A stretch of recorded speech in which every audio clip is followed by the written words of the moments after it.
All right, y'all, I was having another debate with one of my associates about buying cash trucks or financing. And of course, oh man, I'm cash, cash, cash. I'm doing the cash thing. I want to hurry up and just get it paid off and get to the money, right? I'm like, okay. I'm telling them, man, I, finance with a warranty, buy it as best as you could get from experience. Um, but hey, man, ain't nothing wrong with a good cash truck. If you know what you're doing, go ahead and do it. But my associate calls me last week, says, "God damn, man, these trucks are kicking my ass." I said, "Bro, I told you, the problem with cash trucks is when you get them, you're buying somebody's headache. Now, you got good trucks out there that people just can't find drivers or whatever. If you have that problem, contact me. I can assist you with that. I got plenty of drivers, know how to find them. But anyways, yeah, man, these trucks are kicking my ass. Goddamn. I think he bought like 6 of them within a span of a few months. And man, at this point, man, I would have just been better off financing. I told him, bro, financing, man, you put the money down one time, and then with the warranty, you don't have to come out of your bank. Yeah, you got to make a payment, but your money just goes up and up and up and up and up. With the cash trucks, you put that money, it goes all the way out, and then every time you got to do maintenance, it goes out again. If you like this content and want to know more, hit that like button and subscribe for me. Let me tell y'all the main reason why I keep saying finance over cash, because don't get me wrong, personally, I do love a great cash truck with an older pre-emissions motor, right? But this isn't coming from the standpoint of an owner operator. This is coming from the standpoint of a fleet owner, right? That has other things to do than just drive a truck, right? So it has to do with, number one, DOT readiness.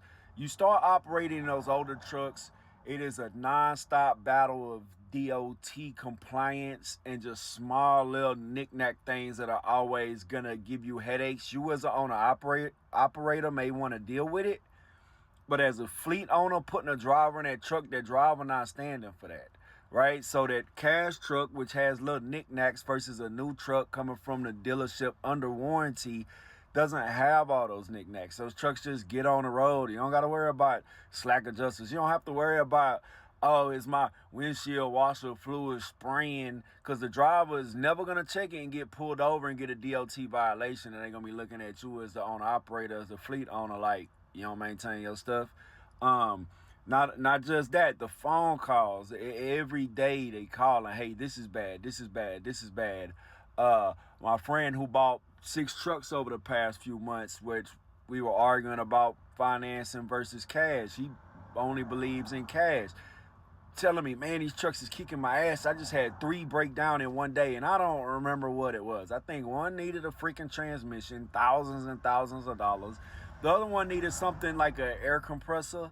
Not that big, but dude loves is trying to charge them like freaking like $3,000. It's crazy because these trucks aren't local. These trucks are on the road. I mean, who's gonna work on your truck when it breaks down? You're gonna be in the freaking middle of nowhere and not know who is about to be doing the work on the truck. And if you don't go to the dealership, which if you have the warranty, you can go to the dealership. If you don't go to the dealership, then you don't know who's working on your truck. And if you get 3 states over and it's still messing up, okay, if they were good people, okay, bring it back. How you gonna get back 3 states?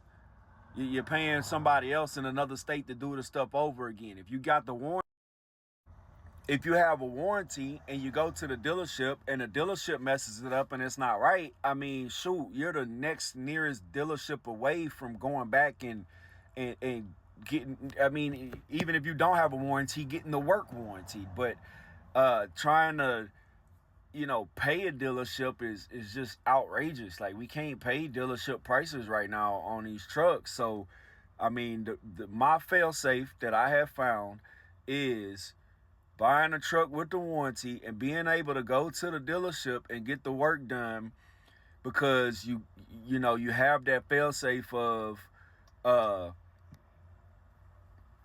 it being a big job, you not having to come out of pocket. Now, little knick-knack stuff here and there, yeah, you're going to pay overpriced for it, but you got that fail-safe of a big job being covered. And if you're out on the road, you know, versus trying to find your little small mechanic because you can't afford dealership prices versus just going to the dealership. Just go to the dealership, let them do the work on the warranty, and then get back on the road. And if you're still having problems down the line, just go to the next dealership. You can't do that with a cash truck. And again, not from the perspective of an owner-operator, but from the perspective of a fleet owner. Look at the major companies. They don't have cash trucks rolling around raking in a bunch of cash. They have newer trucks and they steady make payments. And when those trucks hit a certain mileage, they get rid of them and they get new trucks over again. Why? I'm telling you, because of DOT readiness. Not only that, if you finance a truck the way that you're supposed to, huge tax benefits on that money as well. I made videos on the benefits of financing a truck and the tax strategy that comes along with it that can essentially zero out your tax bill at the end of the year. If you want to see those videos again, just let me know. I'll make another one. If you like this kind of content, hit that like button and subscribe for more.